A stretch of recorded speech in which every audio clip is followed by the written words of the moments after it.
বাংলাদেশ জাতীয়তাবাদী জিয়া মঞ্চ রাউজান উপজেলা শাখার উদ্যোগে জিয়া মঞ্চ চিতলমারী উপজেলা সভাপতি নিজামুদ্দিন কাজী হত্যাকাণ্ডের প্রতিবাদে বিক্ষোভ মিছিল ও প্রতিবাদ সভা অনুষ্ঠিত হয়েছে। শনিবার বিকেলে উপজেলার জলিলনগরে আয়োজিত সভায় জিয়া মঞ্চ রাউজান উপজেলার সাধারণ সম্পাদক মোহাম্মদ দেলোয়ার খান জয়ের সভাপতিত্বে বিশেষ অতিথি ছিলেন সংগঠনের সহ সভাপতি মোহাম্মদ এনায়েত আলী, জেলা যুবদলের যোগাযোগ সম্পাদক ও রাউজান কলেজের ছাত্রদলের সাবেক সভাপতি সৈয়দ তৌহিদুল আলম, জিয়া মঞ্চের সাংগঠনিক সম্পাদক মোহাম্মদ জয়নাল আবেদিন, যুগ্ম সম্পাদক মোহাম্মদ ফোরখান। জিয়া মঞ্চের একজন সভাপতি ইন্তেকাল করেছেন। এই ফ্যাসিস্ট হাসিনার তীব্র নিন্দা জানাই এবং তাদের ফাঁসির দাবি জানাই।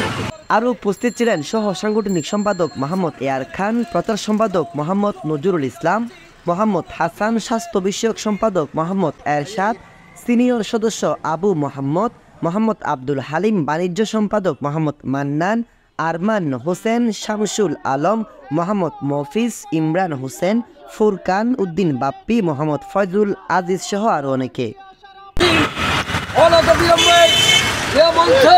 সভাপতি নিজাম ভাইয়ের হত্যাকাণ্ডের যদি গ্রেপ্তার করে না হয়, বাংলাদেশের মধ্যে সংসদকে নিয়ে বাংলাদেশ জাতীয়তাবাদী যুবদল ছাত্রদলকে নিয়ে সারা বাংলাদেশে রাজপথে। Desk news, smile TV, Raozan, Chittagong.